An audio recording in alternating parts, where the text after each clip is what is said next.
Good morning all of you. Last lecture में हमने देखा था वायर रोप्स का इंट्रोडक्शन, उसका कंस्ट्रक्शन और उसमें लगने वाले स्ट्रेसेस को। फिर से अगर मैं रिकॉल कर दूं तो वायर रोप्स जानते हैं हम इंडिविजुअल रोप से बनते हैं, इंडिविजुअल वायर से बनते हैं। इंडिविजुअल वायर्स को आपको आपस में ट्विस्ट करके स्ट्रैंड बनाना रहता है और स्ट्रैंड को ही आपस में ट्विस्ट करके वायर रोप्स बन जाते हैं। दो इन्फॉर्मेशन और आपके साथ मैं शेयर करूंगा, ये आपके डाटा बुक में भी दिया हुआ है। पेज 27.5 अगर आप देखेंगे, इसमें एक वायर रोप्स को डेजिग्नेट करने का एक टर्म आता है, that is tensile designation of wire ropes. इन एक नंबर के टर्म्स में हम वायर रोप्स को पहचान सकते हैं, है ना। और ये नंबर्स होते हैं आपका टेंसाइल डेजिग्नेशन जो लिखा है, ये आपको अलग अलग नंबर दिखेंगे, वहाँ पर एक टेबल बना हुआ है 1230, 1420, 1570, मतलब एक 4 डिजिट का नंबर मिलता है वायर रोप्स को। और ये नंबर क्या होता है, इसको न्यूमेरिकल्स में भी ये दिया रहता है, इसकी जरूरत पड़ती है। Tensile designation refers to the minimum tensile strength of individual wire in each rope। ये डेफिनेशन टर्म्स में आपका लिखा भी हुआ है। मतलब वायर रोप्स हम जानते हैं कि एक इंडिविजुअल वायर से मिलके बनता है ना। तो एक एक वायर को आप आपस में ट्विस्ट करके स्ट्रैंड बनाते हैं और स्ट्रैंड को ही ट्विस्ट करके हम वायर रोप बनाते हैं। तो उस स्ट्रैंड में जो एक वायर है, उस वायर का मिनिमम टेंसाइल स्ट्रेंथ का वैल्यू इन न्यूटन पर मिलीमीटर स्क्वायर आपको पता चल जाएगा। मतलब अगर किसी वायर रोप में टेंसाइल डेफिनेशन 1570 दिया हुआ है, तो इसका मतलब उस वायर रोप के एक इंडिविजुअल वायर का मिनिमम टेंसाइल स्ट्रेंथ 1570 न्यूटन पर मिलीमीटर स्क्वायर होगा। मैक्सिमम उससे बढ़ सकता है ना, पर मिनिमम इतना ही रहेगा। इसलिए अगर आप उन नंबर्स के टेबल को आप देखेंगे तो उस हर नंबर के आगे आपको रेंज दिखेगा। जैसे 1570 में आपको दिख रहा होगा कि जो असल में जो आपका टेंसाइल स्ट्रेंथ बाकी वायर्स का अगर टेंसाइल स्ट्रेंथ देखें तो वो रेंज रहेगा 1570 से लेकर 1960 तक। मतलब जो भी टेंसाइल स्ट्रेंथ है एक एक वायर की, उसमें मिनिमम 1570 रहेगा, पर मैक्सिमम वो 1960 तक जा सकता है उसके टेंसाइल स्ट्रेंथ। तो इससे आपको उसका load carrying capacity, tensile designation पर समझ में आ जाता है कि उसके लोड कैरिंग कैपेसिटी कैसी रहेगी और वो कितना स्ट्रेंथ वाला वायर रोप रहेगा। सेकंड आपको एक दिखेगा, आपको lay off the wire rope. ये एक इंपॉर्टेंट चीज रहती है ना, इसको हम बोलते हैं ले ऑफ वायर रोप।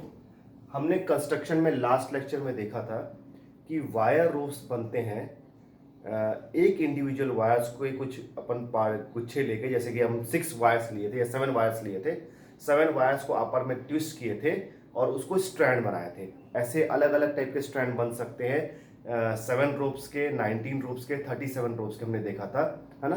तो इस टाइप के 3 रोप्स देखा था हमने। तो इनको आपस में ट्विस्ट करके हम स्ट्रैंड बनाते हैं और स्ट्रैंड को फिर से ट्विस्ट करके हम वायर रोप बना देते हैं।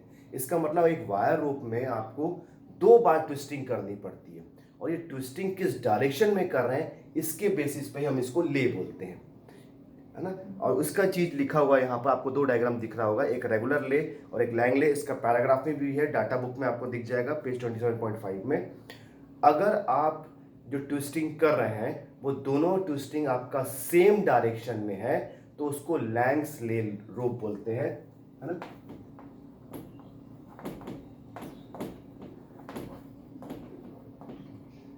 इसका मतलब आपने जिस डायरेक्शन में इंडिविजुअल वायर्स को ट्विस्ट करके स्ट्रैंड बनाया है, उसी डायरेक्शन में स्ट्रैंड्स को ट्विस्ट करके आप वायर रोप बना रहे हैं, तो वो कहलाता है लैंग्स ले रोप। और दूसरा जो आपका रहता है वो आपका रहता है रेगुलर ले, या फिर इसको ऑर्डिनरी ले भी बोलते हैं।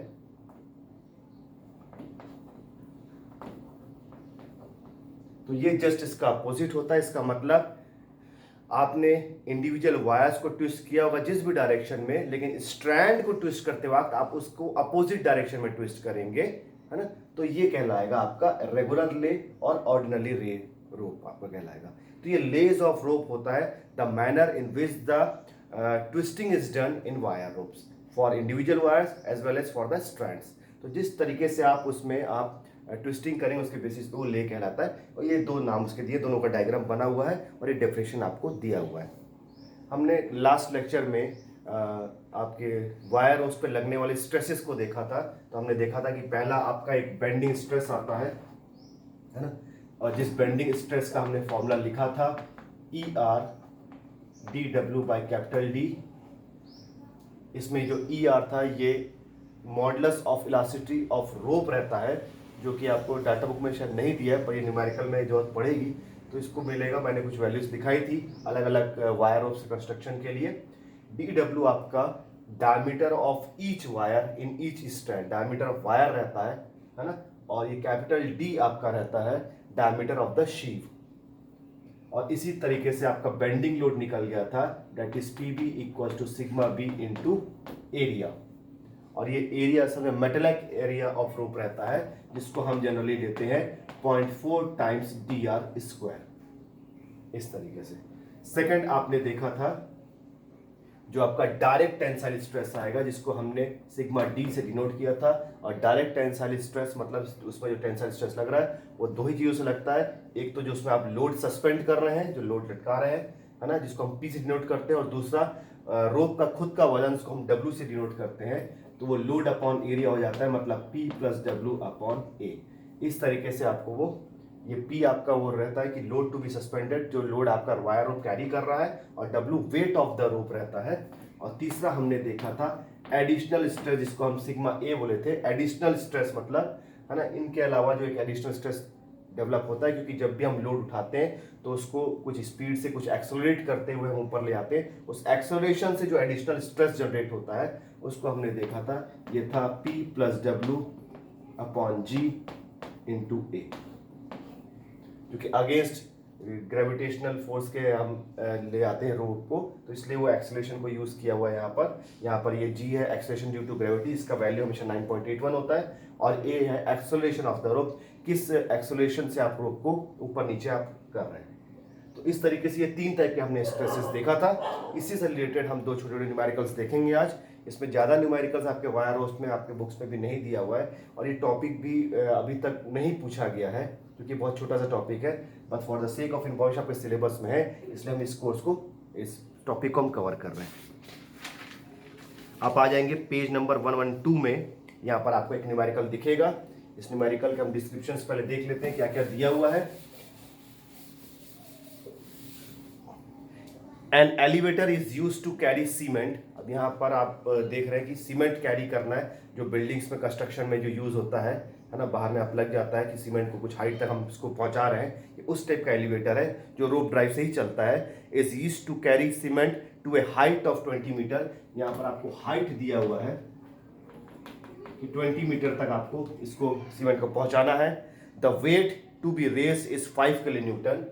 जितने वजन के साथ ये आपका जाएगा ये भी दिया हुआ है, मतलब हम इसका हमको मिल जाएगा P, जो कि 5 किलो न्यूटन को अगर हम चेंज करेंगे तो ये आएगा 5000 न्यूटन।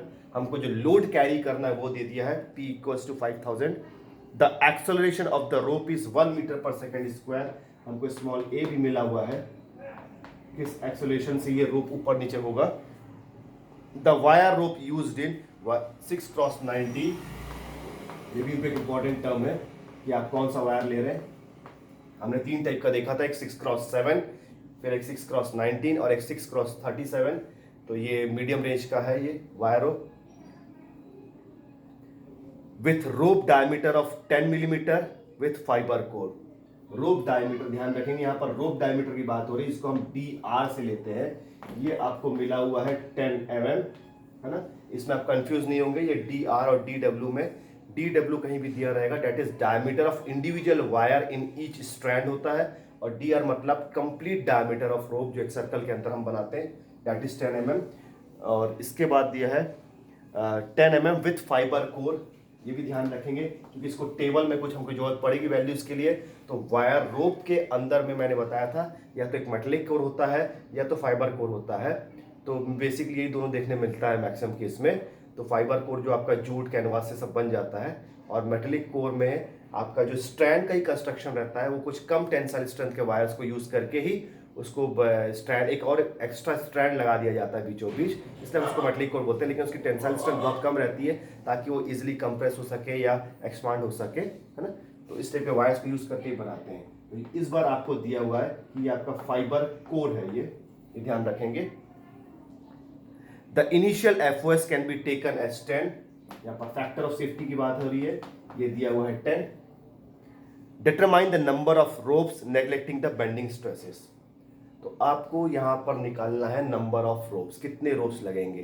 तो हम सबसे पहले नंबर ऑफ रोप्स की बात करें तो हम इसको अगर मान लेते हैं z, हमको इसी की वैल्यू निकालनी है कि हमको इस पूरे डाटा के साथ हमको जो लोड उठाना है हाइट ऑफ 20 मीटर, हमको कितने उस रोप ड्राइव में कितने रोप्स की जरूरत पड़ेगी। तो हम सिंपल से चीज़ जानते हैं कि हम इसको अगर इसका कोई फॉर्मूला नहीं होता है, ये हम सिंपल लॉजिक से इसका एक फॉर्मूला बना सकते हैं कि अगर आपको नंबर ऑफ रोप्स निकालना है तो आपको बस इतना पता, जैसे हमने एक वी बेल्ट में इस टाइप का किया था कि नंबर ऑफ आप बेल्ट्स कैसे डिसाइड करेंगे, है ना।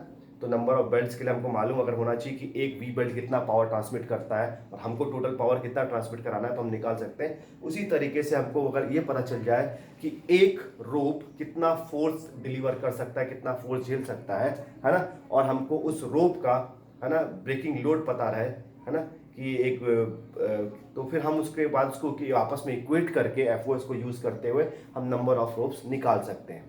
तो ये सब डाटा को हम यूज़ करेंगे। तो हम सबसे पहले हम निकालना चाहते हैं कि एक रोप, है ना, कितना लोड आपका ले सकता है, जितने भी लोड उसमें लग रहे हैं। लेकिन ध्यान रखेंगे इस क्वेश्चन में साफ तौर पे बोला है कि आपको बेंडिंग स्ट्रेस और उससे जुड़ा हुआ लोड भी आपको नेग्लेक्ट करके चलना है।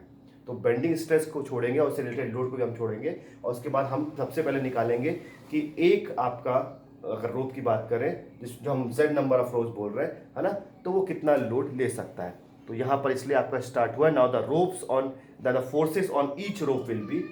सबसे पहले फोर्सेस ऑन ईच रोप, हर रोप पे क्या फोर्स लगेगा।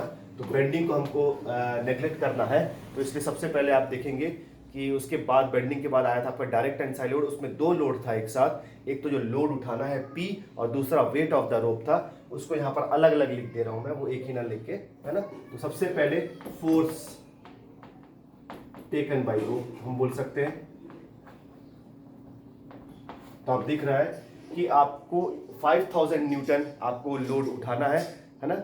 और अगर आपका नंबर ऑफ रोप्स है तो हर रोप पे कितना फोर्स आएगा उसकी वैल्यू आपको मिल जाएगी। आपको 5000 डिवाइड बाई z करना पड़ेगा। तो force due to taken by rope due to material, है ना, जितना वो मटेरियल उठा रहा है, तो मटेरियल के बेसिस पे आपका P का वैल्यू आ जाएगा 5000 अपॉन z। तो टोटल आपको वेट 5000 उठाना है और आपके पास अगर z नंबर ऑफ रोप्स है तो हर रोप को कितना फोर्स उठाना पड़ेगा ये इजीली आपका निकल जाता है। सेकंड आपको चाहिए, है ना, force due to weight of rope, क्योंकि रोप का खुद का ही वेट रहता है। तो force due to weight of rope, इसके लिए आपको रोप का वेट पता होना चाहिए। अब यहाँ पर हमको जो गिवन डाटा है उसकी यूज करना पड़ेगा। सबसे पहले हमको देखना पड़ेगा कि हमारा रोप का कंस्ट्रक्शन कैसा है, जो कि है 6x19, क्योंकि इसका कुछ एक टेबल आपको मिल जाएगा। आप देखेंगे, आप खोलेंगे अगर पेज 27.5 में देखेंगे तो यहाँ पर दिया हुआ है breaking load and mass for 6x7 construction wire ropes. तो वहां पर ब्रेकिंग लोड, एक रोप का जो ब्रेकिंग लोड है कितने लोड पे आके वो टूटता है और उसका मास की वैल्यू दिया है। लेकिन ध्यान रखेंगे जो कंस्ट्रक्शन ये 6x7 का है। आप पेज पलटाएंगे तो आपको 27.6 पेज दिखेगा। तो 27.6 में आपको देखेंगे फिर उस टेबल का, जो टेबल 27.10 है उसमें लिखा है breaking load and mass for 6x19 construction wire ropes. तो हमको इस टेबल की जरूरत पड़ेगी क्योंकि हमको 6x19 मिला हुआ है। इसमें हम यहाँ से मास ऑफ द रोप निकाल सकते हैं। तो सबसे पहले आप देखेंगे कॉलम में अगर, तो नॉमिनल डायमीटर लिखा है D, ये असल में आपका डायमीटर ऑफ रोप ही है जो हमको मिला हुआ है 10 mm। तो इस कॉलम में अगर हम 10 mm पे जाएंगे तो आपको दिख जाएगा कि थर्ड रो में ही आपको 10 mm दिख जाएगा। उसके बाद जो सेकंड कॉलम है वो दिया हुआ है अप्रॉक्सीमेट मास, लेकिन उसका जो यूनिट है वो ध्यान रखेंगे वो kg पर 100 मीटर है। मतलब 100 मीटर लेंथ ऑफ रोप का कितना मास रहेगा kg में वो दिया हुआ है। लेकिन उसके बाद वो भी दो कॉलम में डिस्ट्रीब्यूट हुआ है, that is fibre core and steel core. इसलिए हमको ये भी जरूरत पड़ेगा कि आपका ये कोर कैसा है। तो हम जानते हैं कि आपका फाइबर कोर है। तो अगर फाइबर कोर है तो आपको इजिली मिल जाएगा कि अगर कोई construction of wire rope 6x19 का है जो फाइबर रोप का है और जो 10 mm का है ना, उसका जिसका डायमीटर, तो उसका अप्रॉक्सीमेट मास आपको निकल के आ जाएगा 34.6 kg पर 100 मीटर। तो आपको इसी चीज को आपको मेंशन करना है आपको यहाँ पर। तो ध्यान रखेंगे डायमीटर ऑफ रोप आपका 10 mm है ना, ये 6x19 है ना, विथ फाइबर कोर है, तो ये आपको मेंशन करना पड़ेगा वहां एग्जाम में, है ना। ये अगर ये तीनों डाटा को आप लें तो आपको अप्रोक्सीमेट मास या फिर हम वेट ऑफ रोप बोल सकते हैं, है ना, ये निकलेगा आपका 34.6 kg पर 100 मीटर। पर ध्यान रखेंगे ये 100 मीटर का है ये, है ना, हमको ये सिर्फ आपको जो वेट है ये W रहता है, ये P के साथ ऐड होता है। यहाँ पर जितनी भी यूनिट्स निकल रही है ध्यान रखेंगे सब न्यूटन में निकल रहा है, और ये उसको थोड़ा सा हमको अरेंज करना पड़ेगा। अब सबसे पहले हमको देखना है कि हमको कितने लंबा रोप की जरूरत पड़ेगी, तो हमको 20 मीटर हाइट तक उसको पहुंचाना है ना। तो ये असल में एक मैक्सिमम हाइट रहती है, एक्चुअल हाइट इससे कम ही रहती है, मैक्सिमम हाइट रहता है ये इसका, क्योंकि जो टाई अप होने में जो आपका रोप का रहता है, तो ये आपको एक मैक्सिमम हाइट दिया हुआ है कि 20 मीटर लंबा रोप तो होना ही चाहिए। तो हमको ये साफ मालूम है कि अगर 100 मीटर का जो है मास वो है 34.6 kg, तो 20 मीटर का कितना होगा, तो आपको ये एक वेट मिल जाएगा, है ना, 20 इंटू 34.6 डिवाइड बाई 100। लेकिन ये जो मास निकल के आएगा ये आपका केजी में निकल के आएगा, और हम जानते हैं कि केजी को न्यूटन में कन्वर्ट करने के लिए हम इसमें 9.81 और मल्टीप्लाई कर देते हैं, तो ये टोटल डब्ल्यू जो आपको निकल के आएगा ये दिखेगा आपको 67.89 न्यूटन।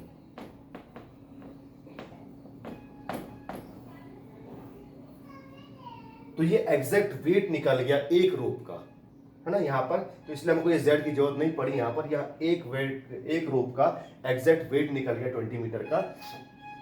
अगर ऐसे 3-4 रोप होंगे तो हर एक का वेट इतना ही रहेगा, है ना, 20 मीटर लेंथ के लिए। ध्यान रखेंगे इसको आपको कन्वर्ट करना है इन न्यूटन में। थर्ड में आ जाते हैं, आपको मिल गया है ना। अब आपने देखा होगा जब हमने स्ट्रेस का इक्वेशन मैंने अभी बताया था, उसमें ये P और W दोनों ही मिलके दोनों ही डायरेक्ट टेंसाइल स्ट्रेस होते हैं, तो हमने बेंडिंग को तो नेग्लेक्ट कर दिया है ना। उसके बाद डायरेक्ट टेंसाइल स्ट्रेस में ये P प्लस W दोनों जुड़ा हुआ था, ये भी टेंसाइल स्ट्रेस प्रोवाइड करता है, ये भी टेंसाइल स्ट्रेस प्रोवाइड करता है, लेकिन हमने इसको यहाँ पर अलग अलग लिखा हुआ है लोडिंग को कंडीशन के हिसाब से, लेकिन ये दोनों ही डायरेक्ट टेंसाइल स्ट्रेस लेते हैं। और जो तीसरा स्ट्रेस है हमको एक तीसरा लोड मिल जाएगा जो आपका था force due to acceleration of the rope, है ना, तो उसको लेंगे हम force due to acceleration of rope, और उसका हमने लिखा था PA इक्वल्स टू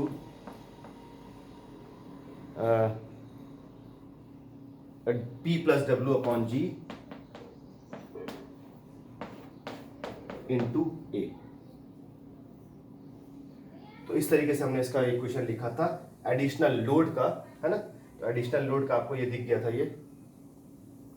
तो अब यहाँ पर आपके पास ये सब चीजें हैं, G है 9.81 और एक्सेलरेशन आपको दिया हुआ है 1 मीटर पर सेकंड स्क्वायर, तो आप यहाँ पर इसको रखते जाएंगे।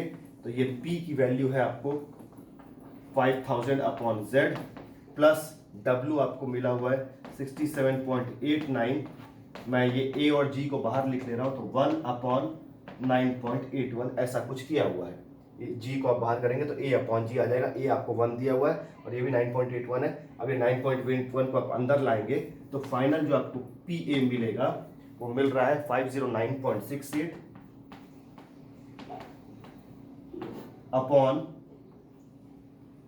Z प्लस इसको भी आपको डिवाइड करना है, तो ये आ रहा है 6.92। तो ये जो एडिशनल लोड है ड्यू टू एक्सेलरेशन ये भी आपका निकल जाता है। ध्यान रखेंगे यहाँ कहीं पर भी हमने, है ना, जितने भी ये सब फोर्सेज हैं जो हर रोप में वो फोर्स आ रहा है उसको हमने निकाल लिया है, बस हमने नेग्लेक्ट किया हुआ है बेंडिंग को। अब आपको बस इसी के साथ रिलेट करना है। आपको एक चीज पता होनी चाहिए जो कि हमको चाहिए ब्रेकिंग लोड, कि ये रोप कितने लोड पर आकर टूट जाता है। और ब्रेकिंग लोड के लिए फिर से हम उसी टेबल पे जाएंगे जो आपका 27.6 में दिया हुआ है। तो यहाँ पर आप देखेंगे, आपने पहला कॉलम देख लिया फिर से, जो आपका डायमीटर और रोप है वो 10 mm का है। अब हमको मास की जरूरत नहीं है। जो तीसरा कॉलम है वो लिखा हुआ है minimum breaking load corresponding to tensile designation. Breaking load depend करता है टेंसाइल डेजिग्नेशन पे। इसका तीसरा डाटा की हमको जरूरत पड़ेगी, जो आपको टेंसाइल डेजिग्नेशन यहाँ पर शायद मैंने क्वेश्चन में आपको बताया नहीं है, साइड में लिखा हुआ है द टेंसाइल डेजिग्नेशन, इसमें यहाँ दिया हुआ है, मैं इसको TD बोल रहा हूँ, ये 1570 दिया हुआ है यहाँ पर, है ना। मैं इसको लिखना भूल गया था, डाटा दिया है टेंसाइल डेजिग्नेशन आपका 1570 का है। तो 1570 अगर आप देखेंगे, है ना, तो ये आपको पहला ही वाला दिखेगा आपको, क्योंकि आपका जो मिनिमम ब्रेकिंग लोड है वो भी 3 कॉलम बटा हुआ है विद टेंसाइल डेजिग्नेशन 1570, 1770 और 1960। तो हमको 1570 वाले में देखना है, वो भी 2 का आपका कॉलम में बटा हुआ है, दैट इज फाइबर कोर और मेटल कोर। तो फाइबर कोर में आप देखेंगे तो 10 mm पे आपको दिखेगा 48, लेकिन ध्यान रखेंगे ये टेंसाइल ये जो आपका मिनिमम ब्रेकिंग लोड है ये किलो न्यूटन में है। तो आपका अगर मैं इसको अब लिखूं कि आपका अगर डी आर जो कि 10 mm है, ठीक है ना, टेंसाइल डेजिग्नेशन जो कि 1570 है, और विथ फाइबर कोर अगर हम इसको मैच करें और आपका क्रॉस सेक्शन 6x19, तो इससे आपको ब्रेकिंग लोड मिल जाएगा आपको 48 किलो न्यूटन, मतलब इसको बोल सकते हैं 48,000 न्यूटन। तो इस तरीके से आपको ये मिनिमम ब्रेकिंग लोड है, इसकी वैल्यू मिल जाएगी। बस हमको आपको मालूम है कि ये इस टाइप का जो रोप है वो एक सिंगल रोप इतने लोड पर आके टूट जाता है, और सिंगल आपको रोप का सारे फोर्सेस भी पता है, और आपको मालूम है कि इसमें आपको बस एफओएस ऐड करना है। तो हम एक इक्वेशन बना सकते हैं, breaking load upon FOS equals to total force on each rope. इसका मतलब 48,000 अपॉन फैक्टर ऑफ सेफ्टी आपको मिला हुआ है 10, और टोटल फोर्स ऑन ईच रोप मतलब आपको तीनों फोर्स को ऐड करना है। सबसे पहले P ऐड होगा, that is 5,000 upon Z, plus उसके बाद W होगा, दैट इज 67.89, फिर तीसरा P है, that is 509.68 upon Z plus 6.92। इस तरीके से अगर आप इसको सॉल्व करेंगे तो आपको इसमें एक ही अननोन दिखेगा Z, और ये Z के लिए जब इसको आप सॉल्व करेंगे तो ये Z की वैल्यू आ रही है आपकी 1.16 या 1.17 हम बोल सकते हैं, है ना, लेकिन नंबर ऑफ रोप्स हमेशा होल नंबर में रहते हैं, तो आपका ये नंबर ऑफ रोप्स आएगा 2 रोप्स। इस तरीके से ये चीज सॉल्व हो जाती है। नेक्स्ट आप देखेंगे नेक्स्ट न्यूमेरिकल को, ये न्यूमेरिकल इसी न्यूमेरिकल से ही जुड़ा हुआ है ना, इसमें दिया हुआ है एज्यूम प्रीवियस डाटा, मतलब इसी डाटा को लेते हुए चलना है, एंड फाइंड एक्चुअल एफओएस। अब की बार आपको एफओएस निकालना है जो आपने ब्रेकिंग लोड के नीचे डिवाइड किया था, है ना, लेकिन कंसिडरिंग बेंडिंग स्ट्रेस लिखा हुआ है यहाँ पर, आपको आपकी बार बेंडिंग स्ट्रेस, मतलब अब यहाँ पर स्ट्रेस तो हमने लिया थी ना, हमने सारे लोड्स लिए थे, तो बेंडिंग स्ट्रेस की बात करें तो हम बेंडिंग लोड की बात करेंगे। बेंडिंग लोड को लेते हुए हम, है ना, इसको आपको एफओएस की वैल्यू निकालना है ना। तो अब यहाँ पर अगर देख लें कि आपको क्या क्या चीजें दिख रही होंगी, तो यहाँ पर टोटल फोर्स था आपका, जो वेट उसको उठाना है, वेट ऑफ द रोप था, और additional weight due to acceleration ये था। अब बेंडिंग लोड की बात करें, इसको हम पीवी बोलते हैं, ये भी हमने देखा था, वो that is sigma B into A हो जाता है ना, तो वो भी लोड इसमें ऐड हो जाएगा, तो यहाँ पर ये ऐड हो जाएगा। और अब की बार अगर हमको डाटा मालूम है तो हमको एफओएस निकालना है, लेकिन हमको जेड अब की बार पता है, लेकिन जेड की वैल्यू है वो हो जाएगी 2, ये हमको मिल गया है। तो इसी को ही कंटिन्यू करते हुए हमको एक एक चीजों को निकालना है ना। लेकिन अब जो बेंडिंग लोड की बात करें, एक एक्स्ट्रा लोड की हम बात करेंगे जो हमको वहां ऐड करना है, तो हम ये सारे फोर्सेस के साथ एक चौथा फोर्स भी लेंगे, दैट इज बेंडिंग लोड, जो कि होता है आपका पीबी, और ये पीबी होता है सिग्मा बी इंटू एरिया, है ना, और सिग्मा बी होता है आपका ई R D W by capital D.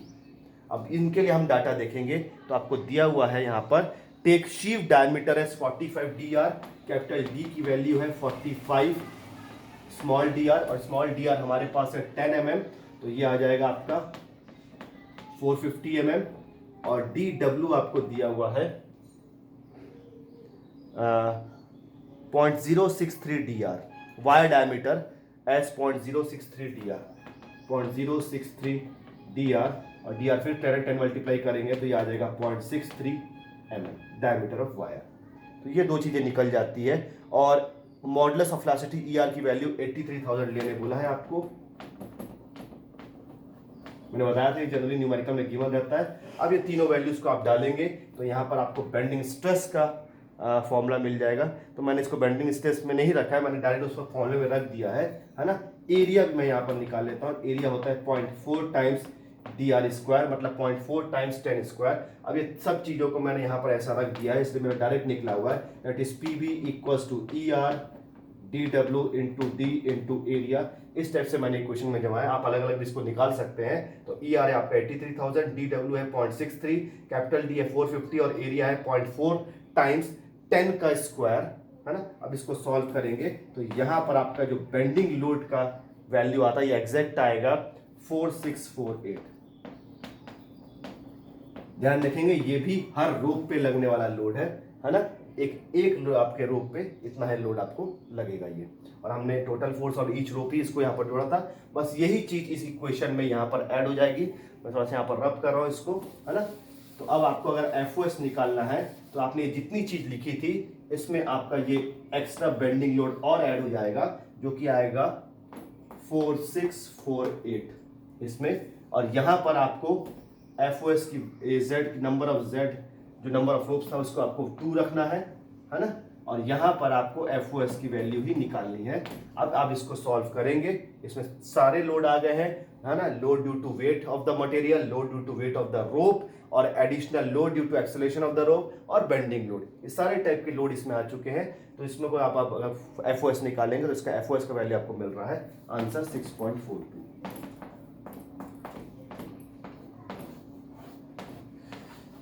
तो इस तरीके से इसके न्यूमेरिकल सॉल्व होते हैं यहाँ पर, है ना। और वायर उसका टॉपिक यहाँ पर खत्म हो जाता है। तो बस इसमें बेसिकली ज़्यादा न्यूमेरिकल्स नहीं थे, ये बेसिकली 2 न्यूमेरिकल्स इसमें आपके टेक्स्ट बुक में दिए हुए हैं, जिसको मैंने आपको एक्सप्लेन कर दिया किस तरीके से सॉल्व होगा, है ना। और ये बहुत छोटा टॉपिक है, अभी तक ये एग्जाम में अभी तक तो नहीं पूछा है, पर इन्फॉर्मेशन के लिए आप इसको पढ़िएगा, है ना। और कोई डाउट होगा तो पूछिएगा। आज के लिए इतना ही, थैंक यू।